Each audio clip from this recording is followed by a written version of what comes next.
was checking maintenance logs in the suffocating heat of Fort Hood, Texas. A job so tedious it could put a man to sleep. The smell of grease and hot metal was so familiar I didn't even notice it anymore. It was a completely ordinary Tuesday. Until Sergeant Perez burst in, his face as pale as if he'd seen a ghost. "White, Colonel Thompson needs to see you. Immediately. General Ward is on his way." The name hit me like a jolt of electricity. A four-star general never just stops by without a month's notice. My gut twisted into a knot. Ward was a legend, a ghost who specialized in destroying careers. When I reached the command office, Colonel Thompson was pacing like a caged animal. He wouldn't even meet my eyes. "First, Lieutenant White, you'll accompany me to receive the general. Just stand there and look presentable." His voice was cold, like he was choosing a piece of furniture. "Why me, sir?" I asked. He finally looked at me, a dismissive flick of his eyes. "Because your record is clean and you don't draw attention. Don't complicate things." The walk to the helipad was a parade of fear. I followed Colonel Thompson. The silence between us stretched as tight as a guitar string. The 100-degree Texas air felt thick enough to choke on, each step a conscious effort to maintain military bearing. As we passed the motor pool, Captain Mark Evans stepped out from between two Humvees, a smug smirk plastered on his face. He fell into step beside me just long enough to whisper, his voice dripping with condescension. "Good luck being the decoration, White." The words landed like a slap. It wasn't just an insult, it was a confirmation of my deepest fear. I wasn't here for my skills as an officer. I was here because I was unremarkable, a clean background player meant to fill a space in the lineup. I was invisible. I felt a hot flush of shame creep up my neck, but I locked my jaw, kept my eyes forward, and my back ramrod straight. The deafening thwump, thwump, thwump of the Blackhawk's rotors grew louder, churning the blistering air into a vortex. As the helicopter settled onto the tarmac, the rotor wash hit me like a physical blow, a hurricane of dust and grit that threatened to send me staggering. I planted my feet, my muscles straining to hold my ground. The hatch slid open, and General Alexander Ward strode out. He was exactly as the stories described. Tall, imposing, a figure carved from granite. He moved with an unnerving stillness, and he brought a wave of cold air with him that seemed to extinguish the Texas heat. Colonel Thompson snapped to attention, his hand outstretched for a shake. Ward ignored it completely. His eyes, sharp as a surgeon's scalpels, swept across the honor guard, across the trembling command staff, across everything. Then they landed on me. For a single, jarring second, our eyes met. He was 30 yards away, but I felt the weight of his gaze as if he were standing inches from me. And in that fraction of a second, the granite-like hardness in his eyes seemed to flicker. It wasn't recognition. It was something else. Something that vanished as quickly as it appeared, replaced by an impenetrable mask of command. The inspection was exactly as the legends foretold. It was hell. Ward didn't walk. He swept through the base like a force of nature. He didn't just inspect, he dissected. He pointed out a smudge of oil on the motor pool floor that no one else could see. He spotted a single misaligned button on a private's uniform from across a hangar.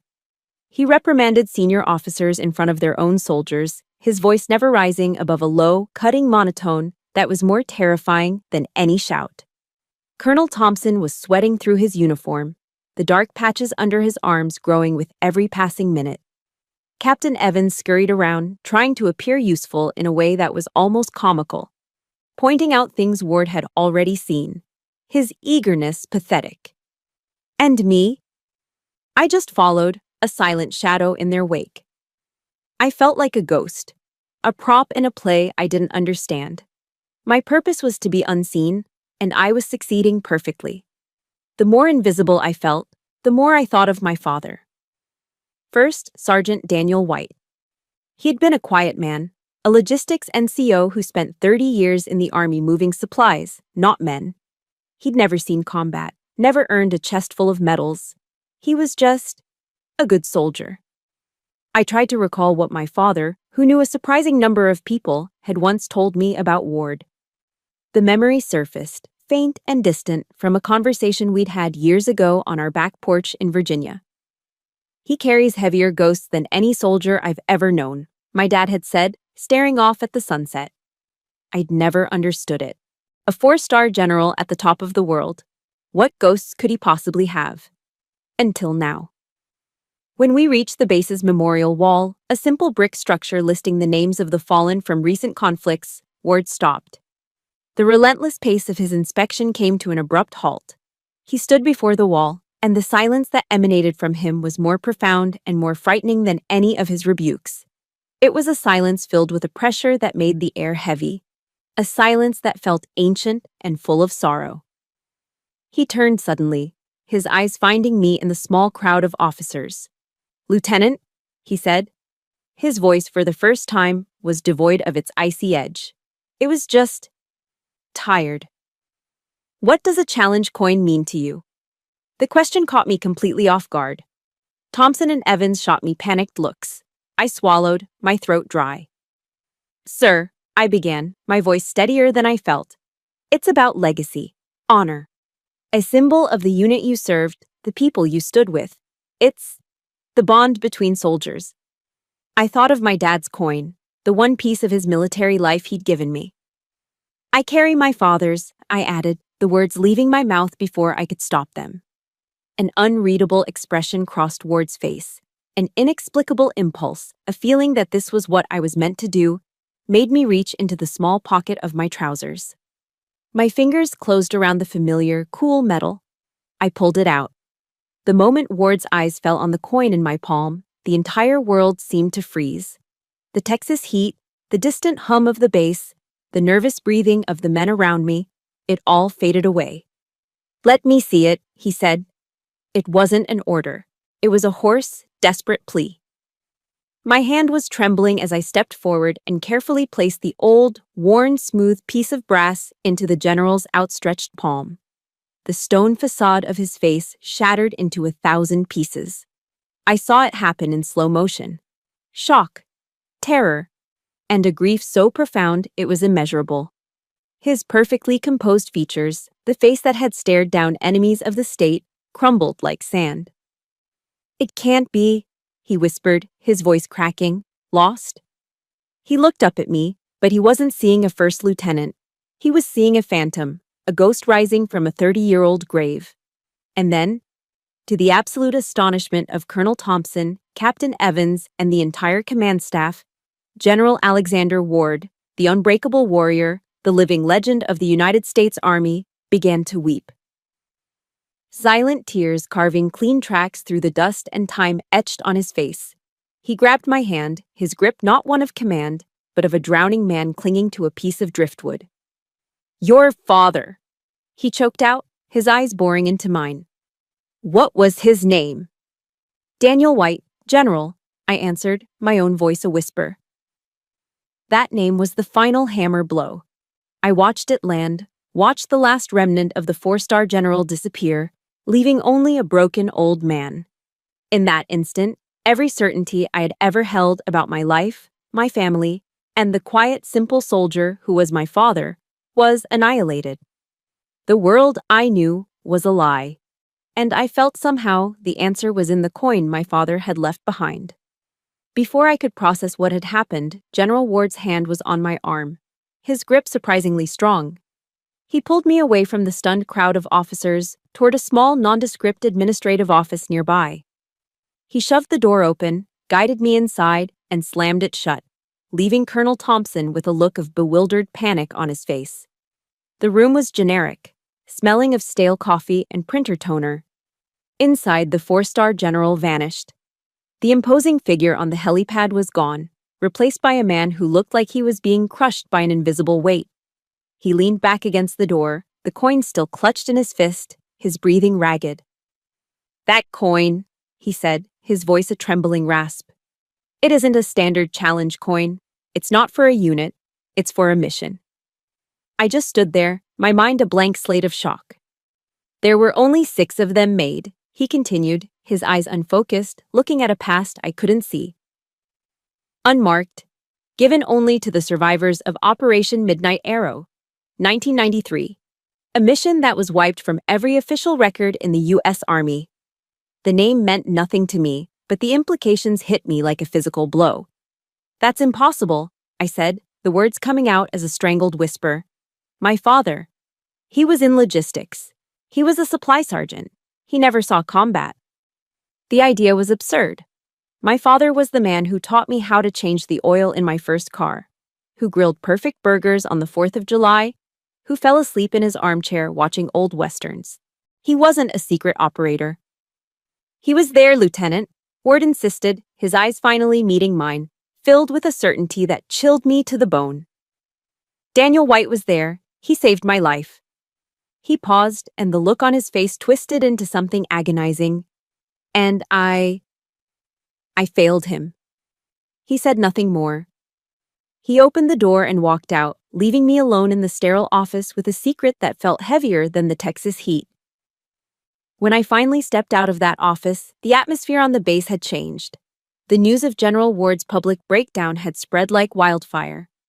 Whispers followed me down the hallway, and I could feel the stares of every soldier I passed.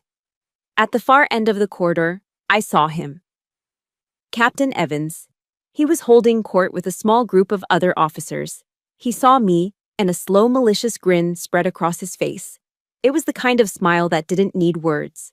It was a verdict. I tried to ignore it. I tried to walk past, head high, but his voice carried, sharp and clear. "Quite the performance, wouldn't you say?"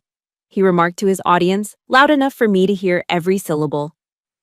Later, in the mess hall, the assault became more direct.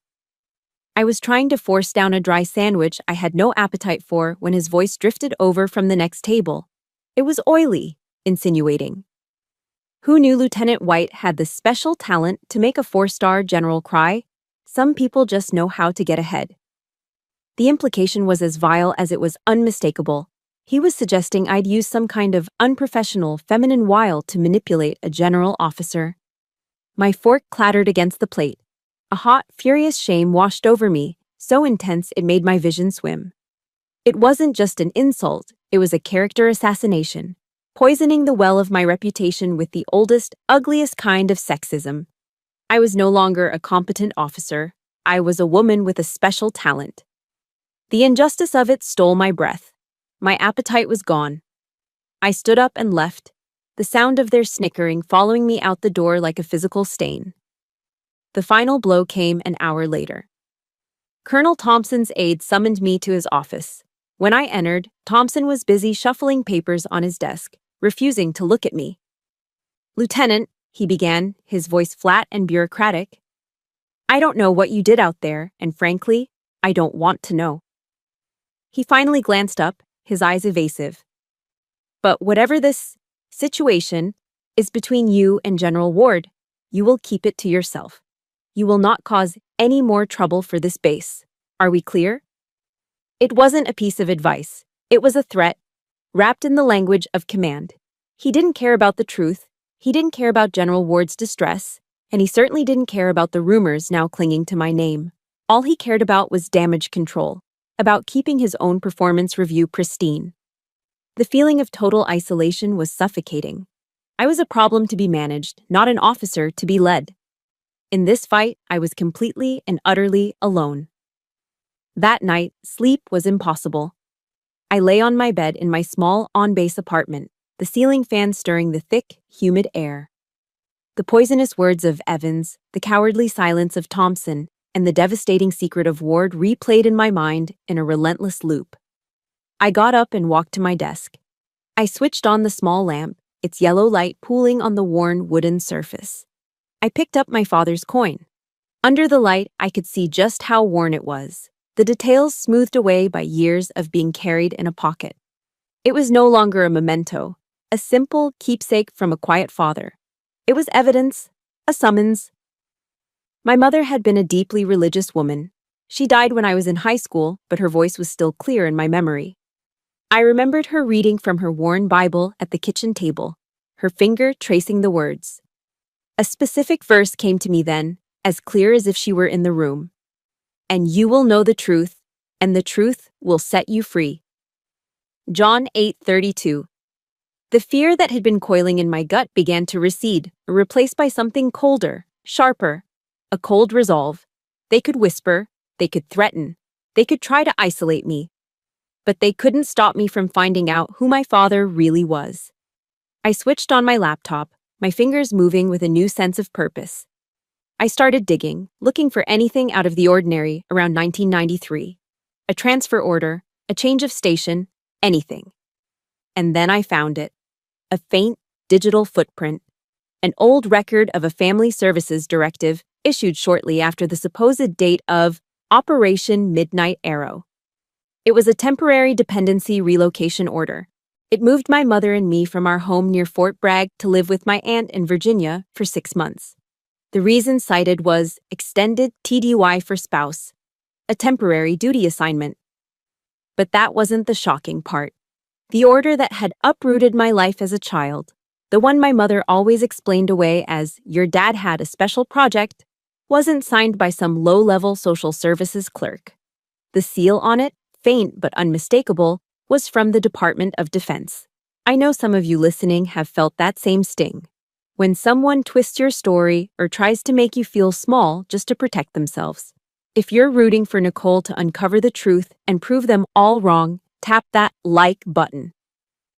And in the comments, just type a simple word, truth.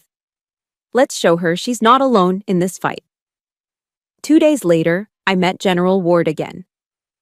The meeting wasn't in a regular office, but in a secure briefing room in the base's command center, a CIF, a sensitive compartmented information facility.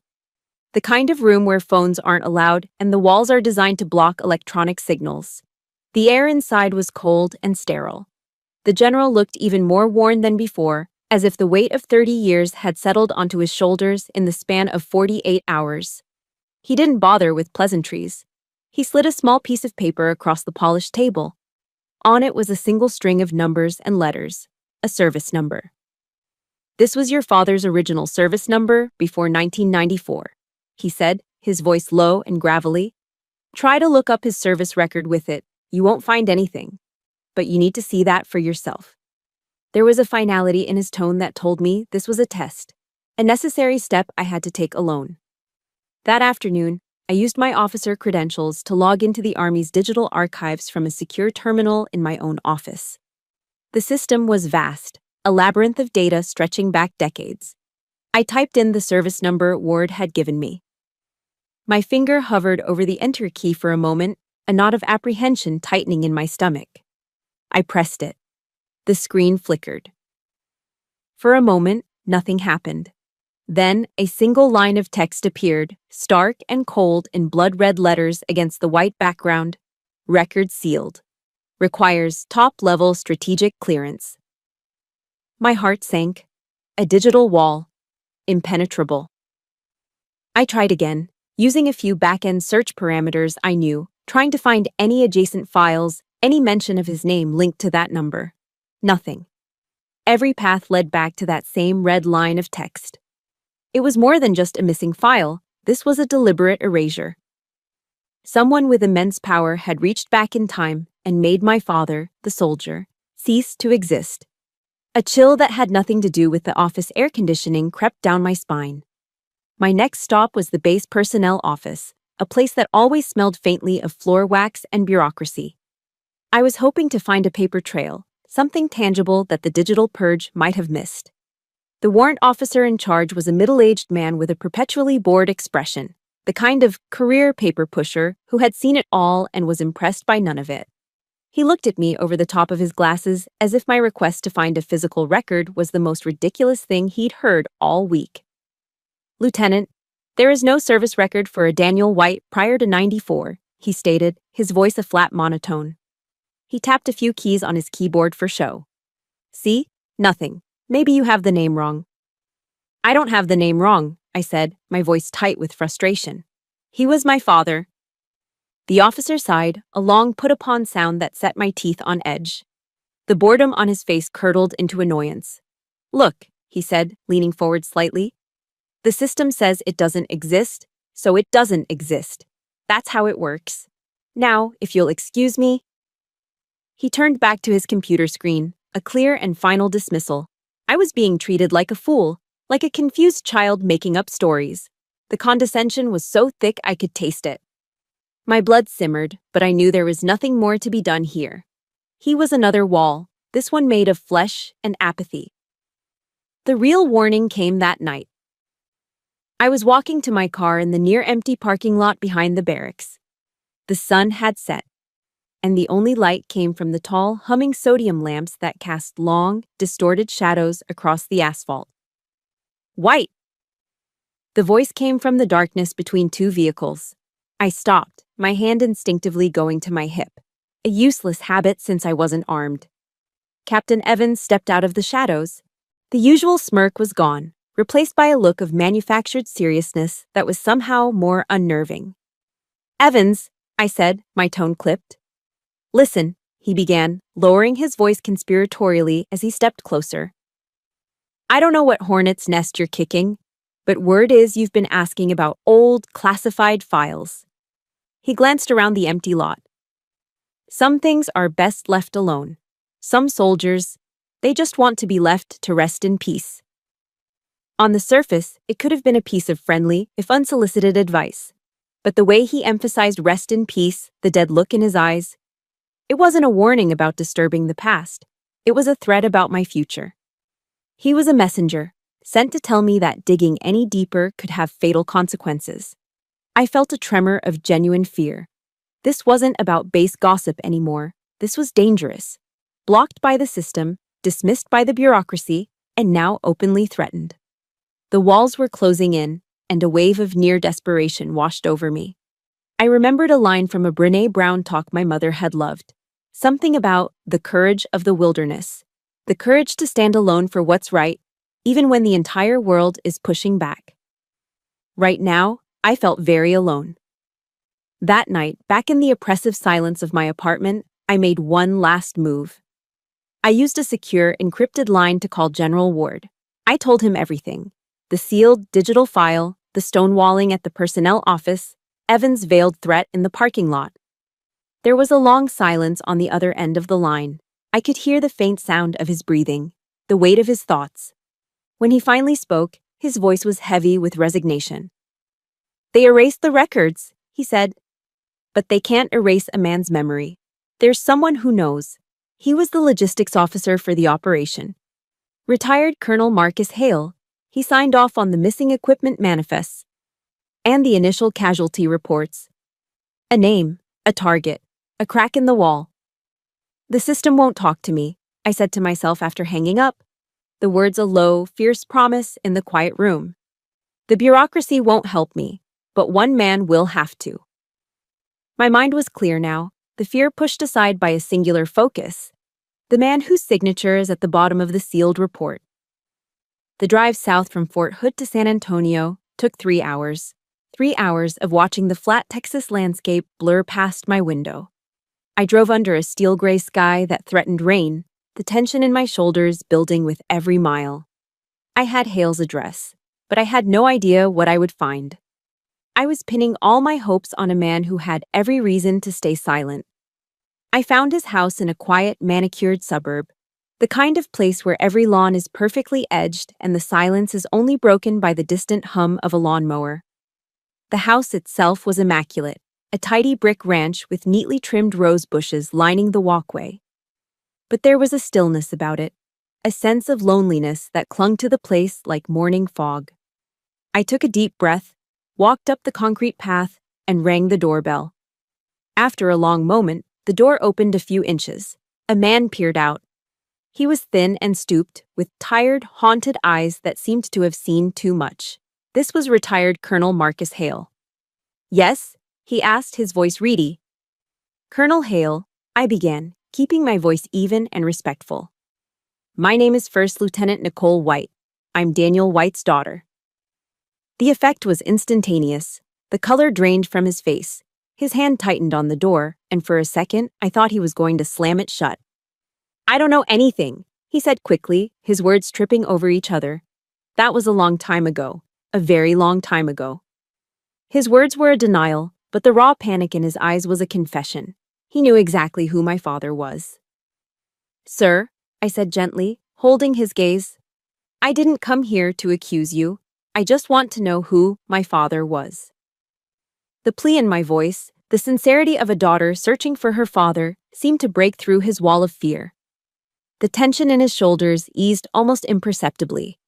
He hesitated, his eyes darting past me to the empty street, as if checking for watchers. After a lifetime, he sighed, a sound of profound weariness, and opened the door wider. "Come in," he mumbled. He led me into a living room that was a shrine to a military career. Plaques and commendations lined the walls, and a folded American flag sat in a glass case on the mantelpiece. But everything was covered in a thin layer of dust, as if the memories were no longer celebrated, only stored. A profound sadness hung in the air. "Can I get you some tea?" he asked, his movements stiff and uncertain. "Yes, sir. Thank you." He disappeared into the kitchen, and I heard the clatter of a kettle and the running of water. I could see a fierce battle raging inside him, a war between a lifetime of following orders and the nagging demands of a 30-year-old conscience. When he returned with 2 mugs of steaming tea, his hands were trembling slightly. I decided not to press him. An interrogation would only make him shut down completely. Instead, I chose a different strategy, one based on empathy, not pressure. I simply started talking. I told him about the coin, about General Ward's shocking reaction, about the rumors that were now following me. I spoke about what it was like growing up with a father who was always present physically but emotionally distant, a man I loved but never truly felt I knew. I wasn't just giving him facts. I was showing him the human cost of the secret he was guarding. I was showing him the daughter whose life was shaped by a void she never understood. He listened in silence, his gaze fixed on the dust motes dancing in the sliver of light coming through the blinds. He didn't interrupt. He just let the weight of my story settle in the quiet room. Finally, when I was done, he spoke, his voice thick and raspy. "He was a good soldier," he said, his eyes still distant. "One of the best. The kind of NCO who saw things the officers missed." He took a shaky sip of tea. "He didn't deserve what happened to him." That was the crack in the dam. I waited, holding my breath. "They told us it was an order from the top," he continued, his voice laced with a bitter resentment that had festered for decades. "Scrub the mission, seal the records, forget it ever happened, all for national security." He practically spat the words. But that wasn't the truth. They weren't protecting the country. They were covering up a mistake, a betrayal. He finally looked at me, his eyes filled with a pained clarity. The intel for the mission was bad, fatally flawed. Your father was the only one who saw it. He was logistics. He saw the supply requests, the flight plans. He saw the inconsistencies. He tried to warn them. He tried to tell a young, arrogant Captain Ward that it was a trap. My breath caught in my chest. "But he was ignored," Hale said, his voice dropping to a whisper. "He was just a sergeant, and they were officers who thought they knew better. Your father was right, and for being right, they buried him. They buried his report, his record, his entire existence before that day, because his truth was inconvenient." He fell silent then, slumping back into his chair as if the confession had drained him of all his strength. The truth of it was staggering. My quiet, unassuming father had been a hero, silenced for his integrity. For a long moment, we sat in the dusty silence, the weight of his words hanging between us. I could see the toll this secret had taken on him, the way it had hollowed him out from the inside. Seeing my sincerity, and finally crushed by the guilt he had carried for so long, Hale made a decision. He pushed himself out of his chair and walked into a back room, a study. I heard the scrape of a drawer opening. He returned a moment later, his fist clenched around something small. "I shouldn't have kept this," he said, his voice barely audible. He opened his hand and pressed a small cold object into mine. "I was ordered to destroy every piece of paper associated with Midnight Arrow. Every single file. But I couldn't. Not his." I looked down. It was an old-fashioned security key, the kind used for physical archives before everything went digital, its brass body tarnished with age. "I hid one copy," he said, looking me straight in the eye, a spark of defiance replacing the fear. "The after-action report. The original one. The one your father wrote." He leaned in closer, his voice dropping to an urgent whisper. Storage Unit 47C. In the basement of the Pentagon. Don't let anyone see you go in there.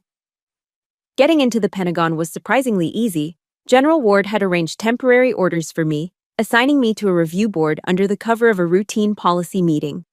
To the outside world, I was just another officer doing my job. But as I badged through security and walked the endlessly long, sterile corridors, my heart hammered against my ribs like a trapped bird. Every passing officer, every glance from a civilian employee felt like an accusation. Following the map Hale had drawn for me on a napkin, I found my way to the basement levels. Down here, the polished gleam of the main concourse gave way to something older, forgotten. The air grew cool and damp, thick with the smell of old concrete and dust. The fluorescent lights overhead buzzed with a lonely, monotonous hum. The corridor was long and silent. Only the sound of my own footsteps echoed, unnervingly loud in the stillness. It felt less like a government building and more like a catacomb. Storage Unit 47C was in a forgotten corner, tucked away behind a series of large ventilation ducts. It was just a plain gray metal door, indistinguishable from a dozen others, its number stenciled in faded black paint. I glanced one last time down the empty hallway before pulling the old brass key from my pocket. My hand was slick with sweat. I slid the key into the lock. It turned with a soft, smooth click that seemed to echo in the silence. I pulled the heavy metal door open. It groaned on its hinges, a sound of protest after decades of disuse. A wave of musty air washed over me, the smell of old paper, decaying cardboard, and time itself. The room was small, barely a closet, crammed with tall gray filing cabinets. I felt like I was stepping into a tomb. I found it almost immediately, just as Hale had described. Tucked behind a row of properly labeled files for Munitions Inventories 1990-1995, there was a single, unlabeled manila folder, yellowed with age. My breath hitched. This was it. The entire history of a secret, resting in a forgotten room. My hands trembled as I lifted the folder out. I opened it. Inside was the unvarnished, uncensored truth of Operation Midnight Arrow. It wasn't just a single report. It was everything. The original mission briefing. The roster of the 6 soldiers involved, their names typed in crisp, black ink. Reconnaissance maps with objective points circled in red. And then, the most important thing of all, a detailed, handwritten log by my father, First Sergeant Daniel White. Page after page, in his neat, meticulous script, he had outlined his doubts about the intelligence source. He noted the inconsistencies in the supply requests. He questioned the illogical troop movements described by the informant. He pointed out that the timeline was too perfect, too convenient. The evidence was as clear as daylight, a blazing red flag. Someone had ignored it.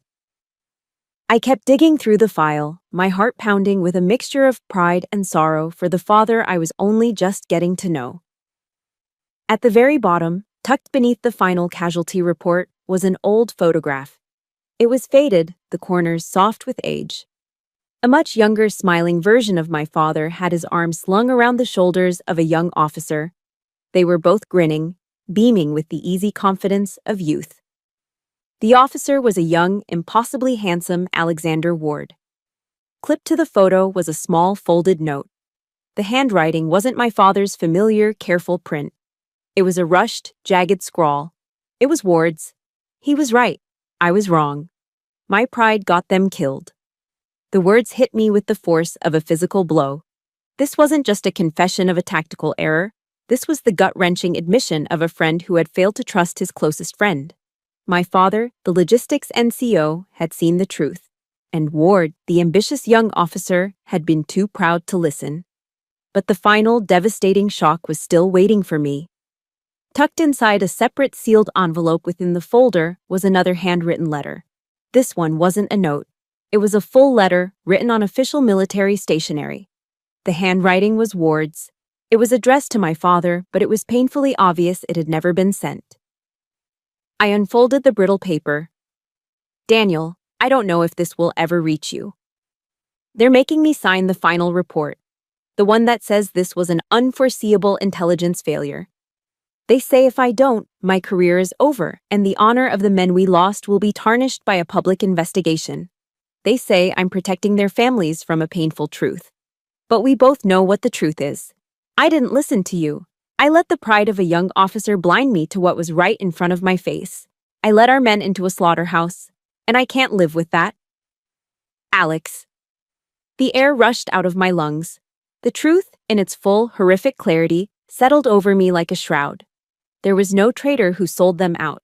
There was no grand conspiracy. The tragedy was something far more mundane and far more terrible. It was the result of simple, human pride. And the cover-up.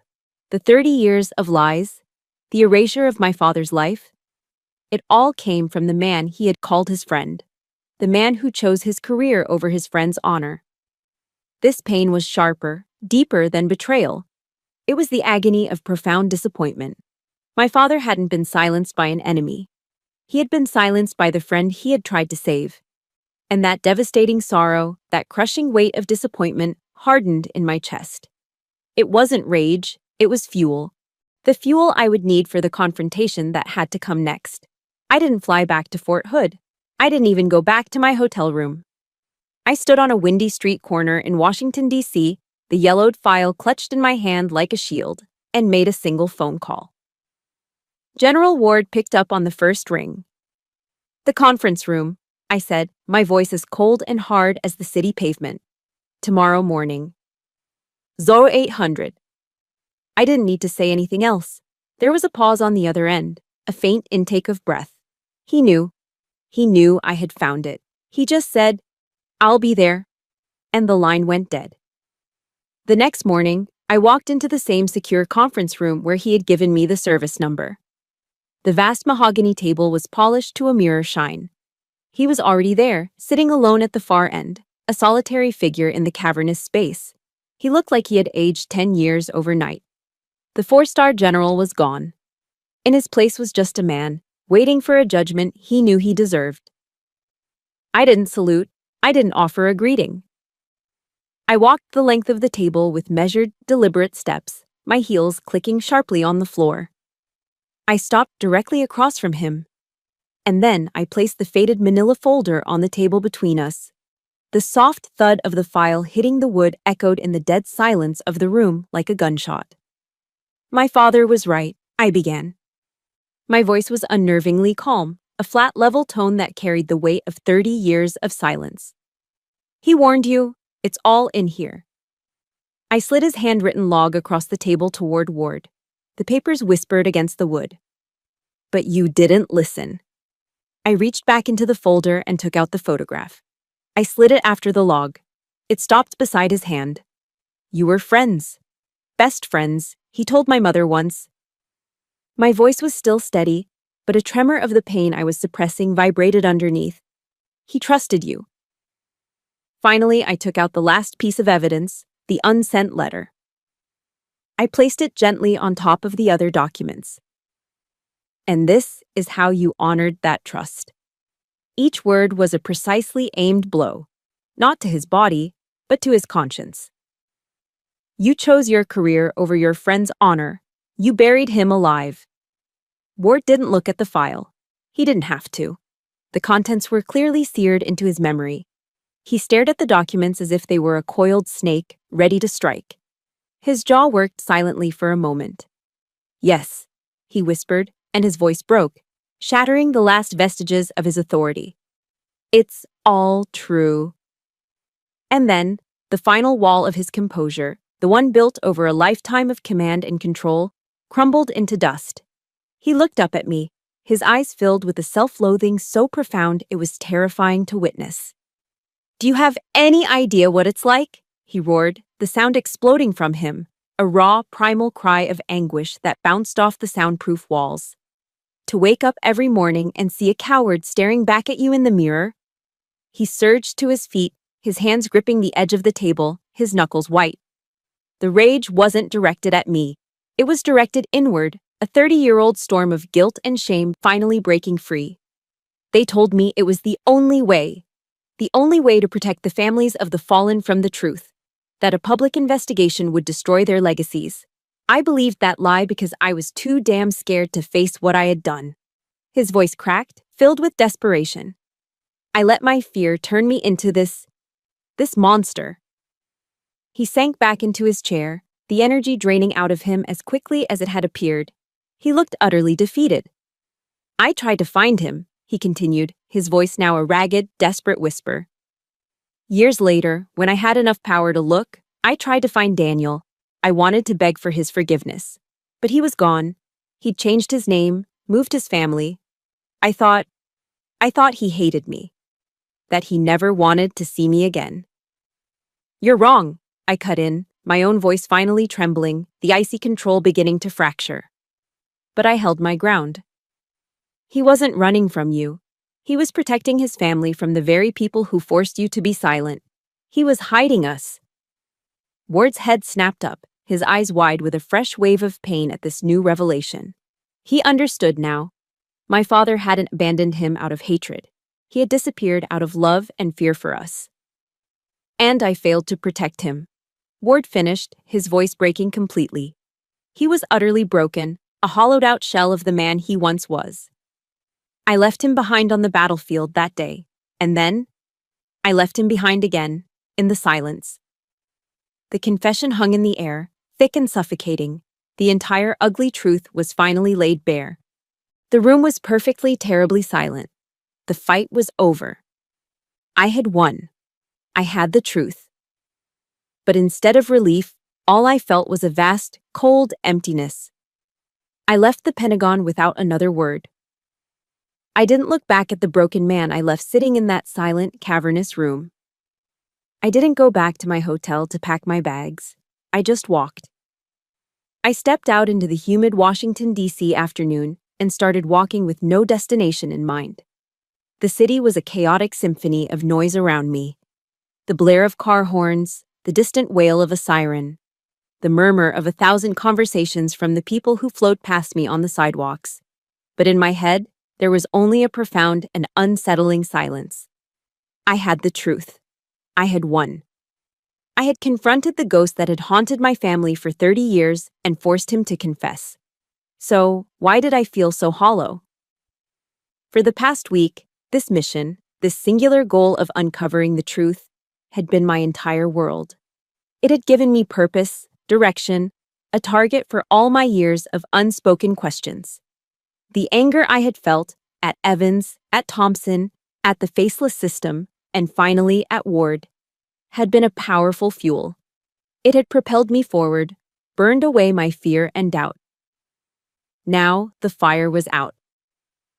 And all that was left was ash. My feet, moving on their own accord, carried me toward the green expanse of the National Mall. I walked for what felt like miles, a solitary figure in uniform moving through crowds of tourists and locals enjoying the day. I didn't see them. I was adrift in a sea of my own thoughts, a ghost haunting the daylight. Eventually, I found myself standing before it. The wall. The Vietnam Veterans Memorial. A stark, black gash in the earth. A wound of polished granite that seemed to absorb the light and sound around it. It descended into the ground, a quiet, somber tribute to a generation of soldiers. Slowly, I walked down the gentle slope of the paved path, the list of names growing taller on my right until it loomed over me. The smooth, black stone reflected my own image back at me. A lone soldier, lost among the engraved names of more than 58,000 who had fallen. I reached out and pressed my palm against the cool, hard surface. The stone felt indifferent, ancient. I wasn't looking for a specific name. My father wasn't on this wall.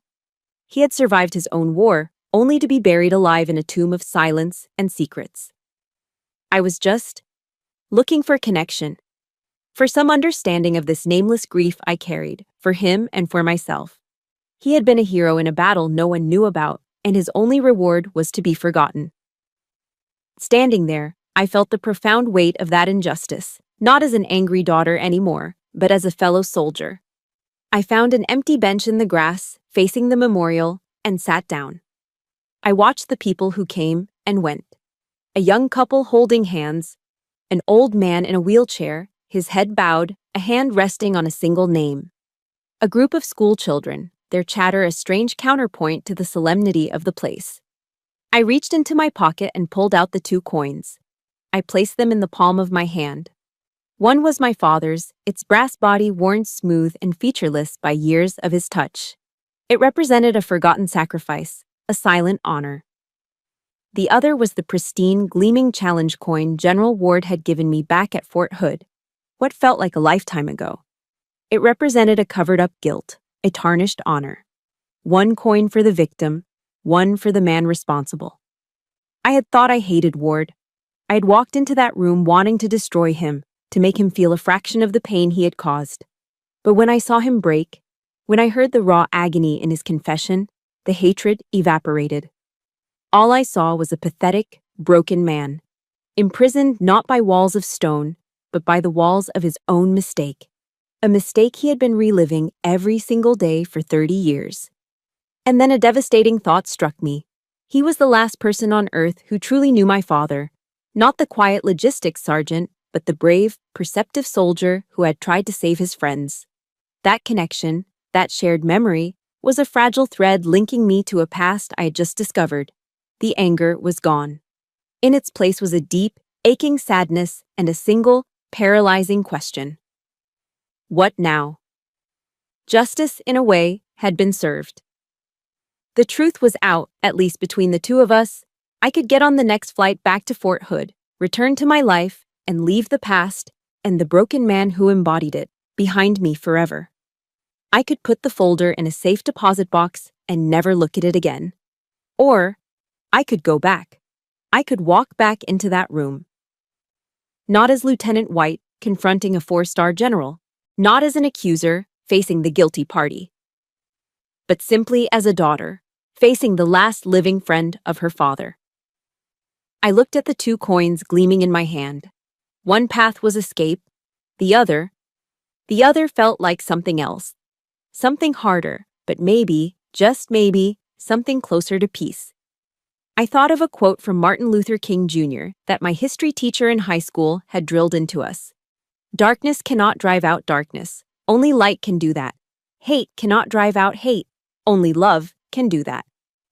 My fight had been about bringing the truth to light, but maybe the healing wasn't in the truth itself. Maybe it was in what came after. I closed my hand around the 2 coins, the cool metal a solid, reassuring weight. I could get on the next plane and never look back. Or I could go back to that room, not as a soldier, but as a daughter. I chose the latter. I walked back into the Pentagon conference room. It felt different this time. The air wasn't charged with tension, but thick with a heavy, sorrowful stillness. General Ward was exactly where I had left him, sitting motionless in his chair, a statue of regret. He looked smaller, diminished, lost in the vastness of the room. He heard my footsteps and looked up.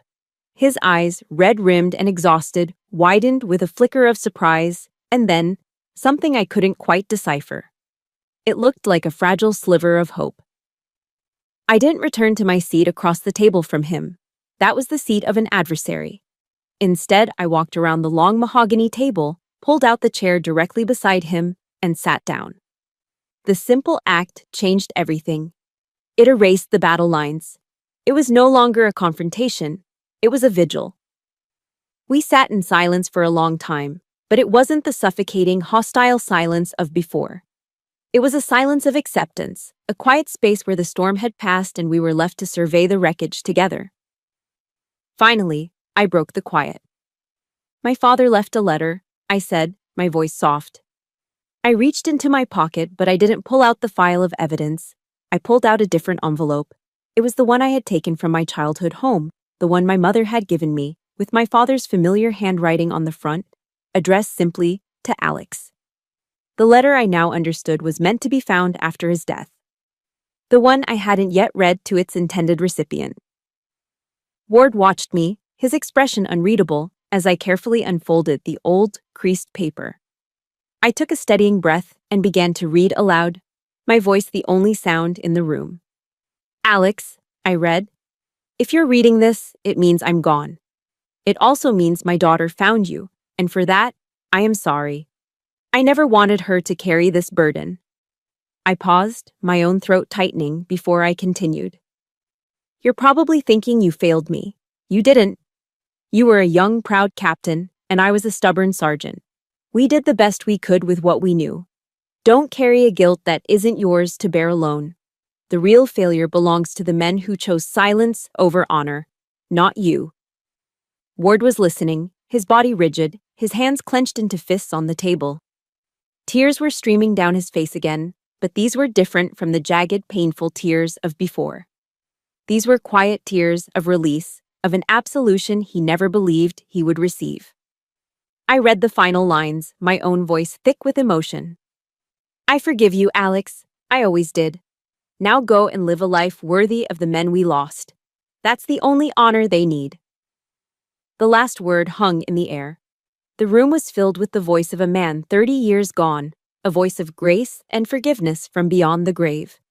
Ward finally broke, a ragged sob escaping his lips. He buried his face in his hands. I don't deserve this, he choked out, his shoulders shaking. My father thought you did, I replied gently. And that's what matters. I reached into my pocket one last time and took out my father's coin, the worn, smooth piece of brass that had started this whole journey. I placed it on the table and pushed it toward him. It slid across the polished wood and came to a stop in front of his trembling hands. His last wish, I said, remembering the note he'd left with the letter, was for this to go to the person who needed it most. I think, after 30 years, it's finally found its way home. Ward slowly lowered his hands and stared at the coin as if it were a holy relic. He reached out and picked it up, closing his fingers around it tightly, a lifeline in a sea of grief. He held it for a long moment, his eyes shut. When he opened them, he looked at me. And for the first time, I wasn't being looked at by a general. The rank, the power, the guilt. It was all gone.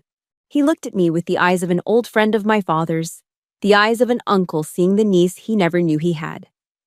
His gaze was filled with a profound, heartbreaking sorrow and an equally profound gratitude. He didn't say anything. There were no words left.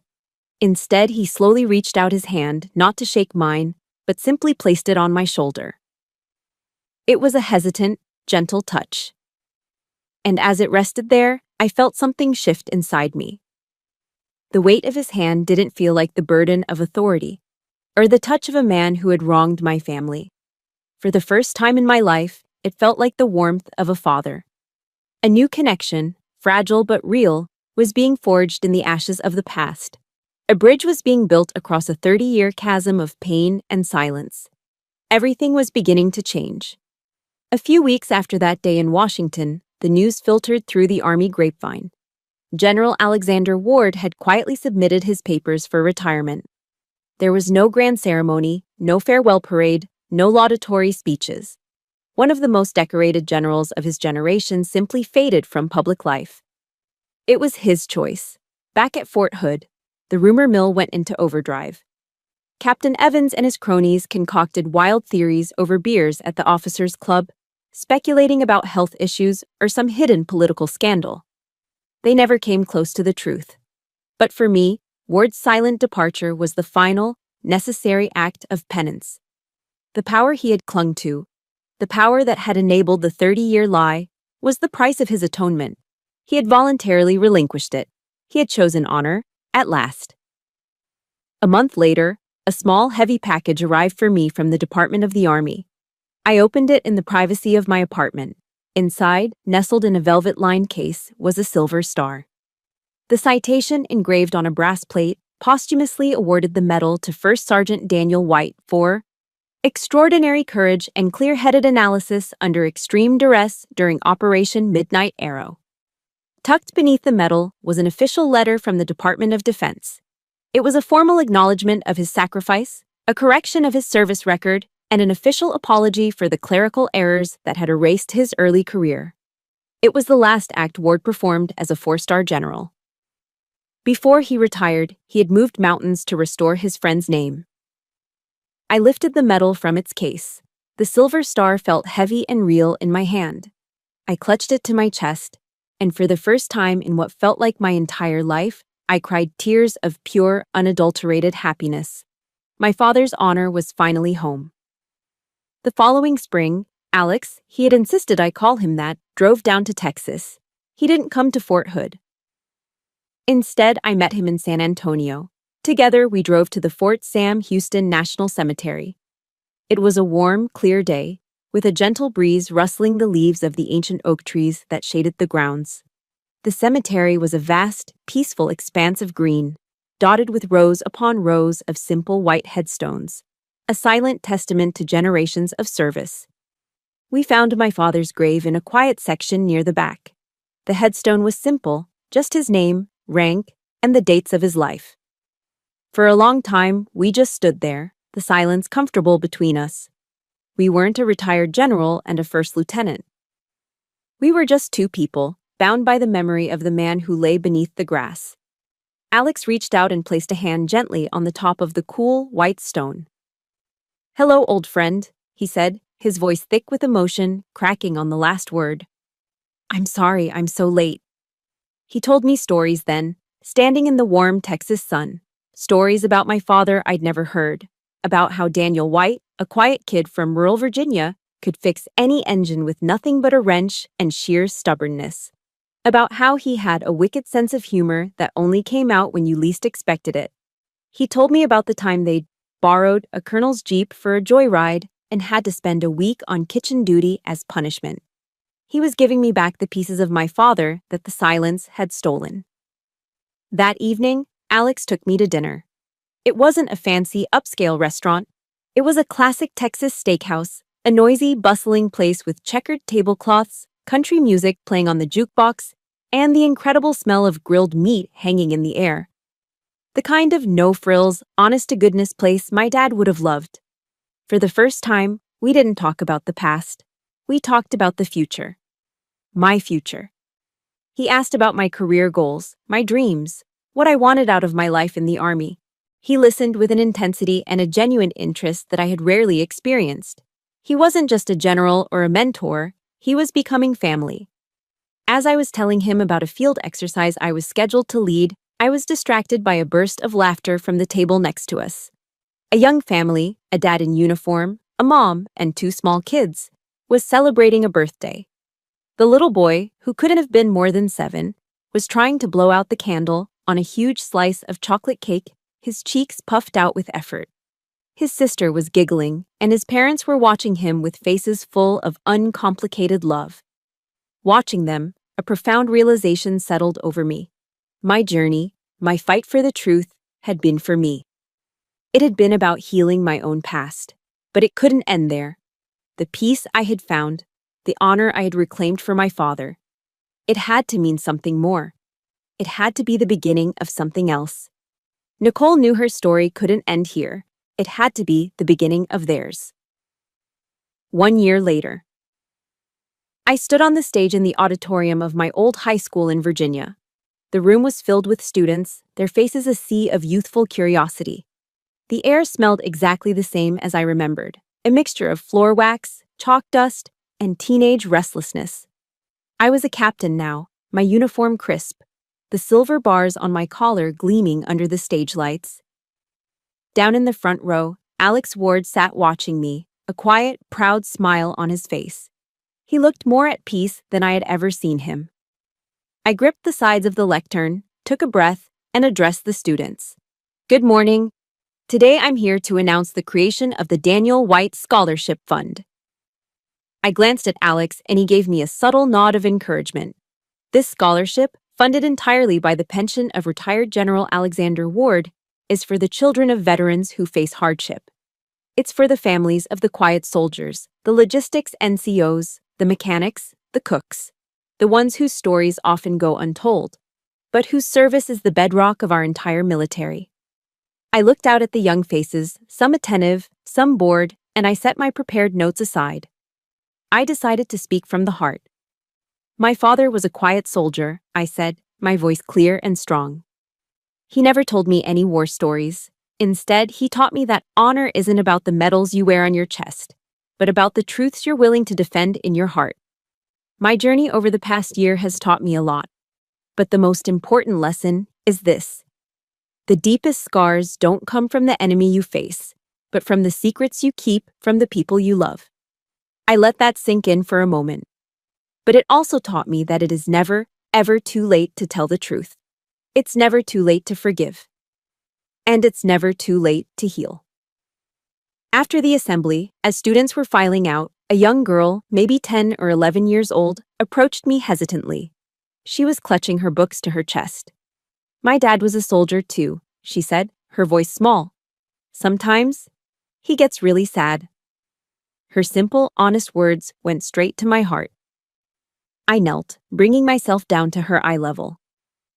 "I understand," I said softly. "My dad was like that too." I reached into my uniform pocket and pulled out the coin. Not the one Alex carried now, but my own. The one I had been given at officer candidate school. The one that had started this journey.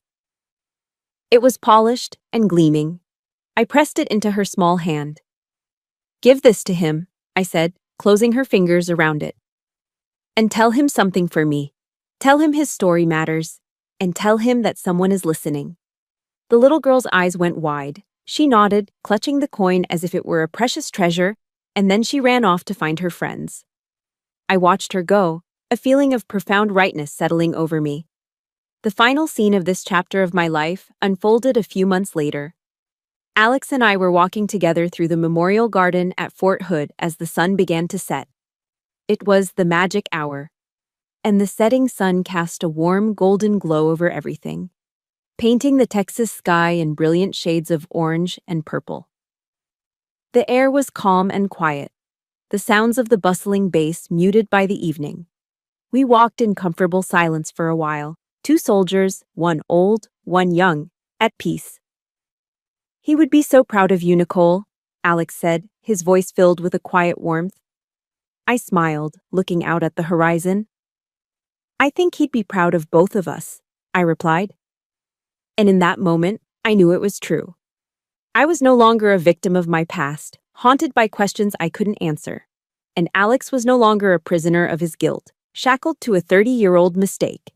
We were survivors. More than that, we were architects. We had taken the broken pieces of a tragedy and built a legacy from them. A legacy of truth, forgiveness, and hope. The story ends there. With the image of us walking together into the sunset, shoulder to shoulder, no longer defined by the ghost of the man who had brought us together, but instead, carrying his true spirit forward in our hearts. My journey began with a single coin and a single question. It ended with the powerful truth that every story, no matter how quietly it was lived, has the power to heal. Maybe there's a story like that in your own family. A quiet hero? A question you've always wanted to ask. A truth waiting for the light. This channel is dedicated to bringing these important stories to life. If you believe in the power of truth and healing, please subscribe to join our community.